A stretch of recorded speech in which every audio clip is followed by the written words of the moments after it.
નમસ્કાર, શ્રીજી રસોઈમાં આપ સૌનું ખૂબ ખૂબ સ્વાગત છે। તો આજે આપણે 1 વર્ષ સુધી સ્ટોર કરી શકીએ એવો ઠંડાઈનો મસાલો ઘરે બનાવીશું। તો આ ઠંડાઈનો મસાલો ટેસ્ટીની સાથે સાથે હેલ્ધી પણ છે। કબજિયાત, અપચો, આંખોમાં બળતરા થવી, ગેસ, એસિડિટી જેવી અનેક બીમારીઓથી બચાવશે। જો તમે આ રીતે બનાવશો તો ઘરમાં નાનાથી લઈ મોટા દરેકને ટેસ્ટ જે છે એ પસંદ આવશે। તો ચલો બનાવવાનું શરૂ કરીએ।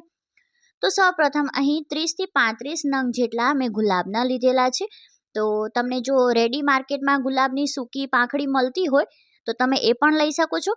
તો એ જે પાંખડી જો તમે રેડી લો તો 200 ગ્રામ જેટલી લેવાની, અને ગુલાબની પાંખડીનો જો પાવડર ઉમેરતા હોઈએ તો 1/4 કપ જેટલો ગુલાબની પાંખડીનો પાવડર ઉમેરવાનો છે।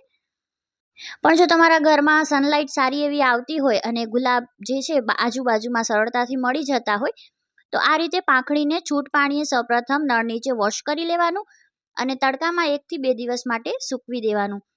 સૂકતા સમયે એક વસ્તુનું ખાસ ધ્યાન રાખવાનું, પાંખડી જે છે પ્રોપર સુકાઈ જવી જોઈએ। બિલકુલ પણ ભેજનો પ્રમાણ ન હોવો જોઈએ, અધરવાઇઝ પાવડર જે છે એ બગડી જાય છે, લાંબા સમય સુધી સ્ટોર નથી કરી શકતા। મિક્સરના નાના વાસણમાં આપણે ગુલાબની પાંખડીને જે છે એ સરસ પીસી લેવાની છે। ઠંડાઈના મસાલા માટે 400 ગ્રામ જેટલી કાચી વરિયાળી લેવાની છે। શેકેલી નથી, કાચી જ વરિયાળી છે। કાચી વરિયાળીની સાથે સાથે 100 ગ્રામ જેટલી આપણે અહીં બદામ ઉમેરીશું। બદામની સાથે 50 ગ્રામ જેટલા કાજુ લેવાના છે। તો અહીં જેટલી પણ સામગ્રી લઈએ છીએ એનો લિસ્ટ જે છે મેં આપેલો છે। કાજુનું પ્રમાણ તમે હજી આનાથી વધારે લઈ શકો છો। 20 ગ્રામ જેટલી આપણે અહીં એલચી ઉમેરીશું। 25 ગ્રામ જેટલા મરી લેવાના છે। જો હળવી એવી તીખાશ વધારે ગમતી હોય તો તમે હજી મરીનો ઉપયોગ કરી શકો છો, પણ આટલા મરીથી નાના બાળકો પણ આ ઠંડાઈ જે છે એ સરળતાથી પી શકશે। 25 ગ્રામ જેટલી ખસખસ ઉમેરીશું, અને જે ગુલાબની પાંખડીનો આપણે પાવડર રેડી કર્યો એ 1/4 કપ જેટલો પાવડર થયો, એ પાવડર પણ આપણે ઉમેરી દેવાનો છે। આ બધી જ વસ્તુને જે છે બની શકે એટલું બારીક જે છે મિક્સરમાં ગ્રાઇન્ડ કરી લેવાનું।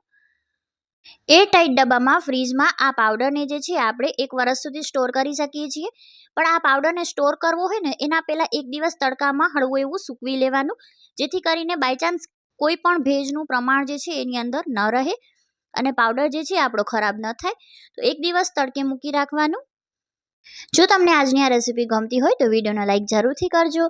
હજી સુધી ચેનલને સબસ્ક્રાઇબ ના કરી હોય તો ચેનલને સબસ્ક્રાઇબ પણ જરૂરથી કરજો। તો બધું સરસ જે છે આપણે મિક્સ કરી લેવાનું છે। તો આ પાવડરમાંથી ચલો હવે આપણે ઠંડાઈ બનાવીએ। તો એક તપેલામાં 5 ગ્લાસ જેટલું મેં અહીં દૂધ લીધેલું છે। દૂધ જે છે ગરમ નથી લેવાનું, રૂમ ટેમ્પરેચર વાળું લેવાનું છે। 5 ગ્લાસમાં આપણે 5 ટેબલ સ્પૂન જેટલો ઠંડાઈનો પાવડર ઉમેરીશું।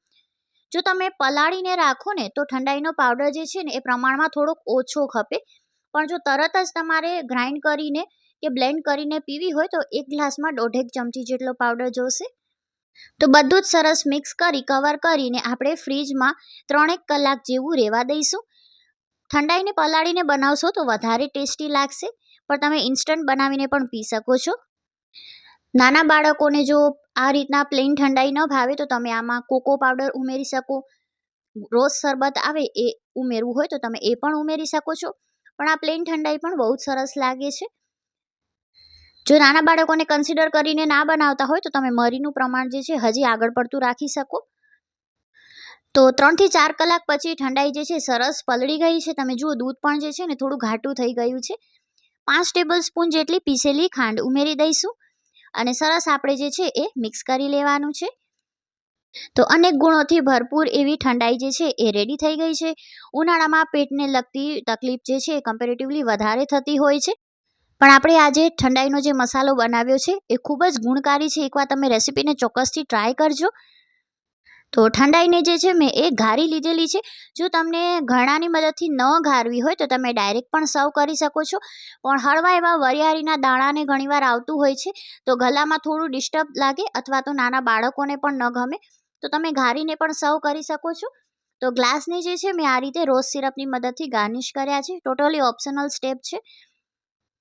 તો ઠંડાઈ જે છે એકદમ ટેસ્ટી હેલ્ધી એવી રેડી થઈ ગઈ છે। હવે વારી આવે છે મસાલાને સ્ટોર કરવાની। તો મસાલાને મેં 1 દિવસ તડકામાં સરસ સૂકવી દીધેલો છે, અને જે તમને કન્ટેનરમાં મસાલો સ્ટોર કરવો હોય એ કન્ટેનરને પણ 1 દિવસ તડકામાં સૂકવી દેવાનું, જેથી કરીને કોઈ પણ ભેજનું પ્રમાણ જે છે અંદર ના રહે.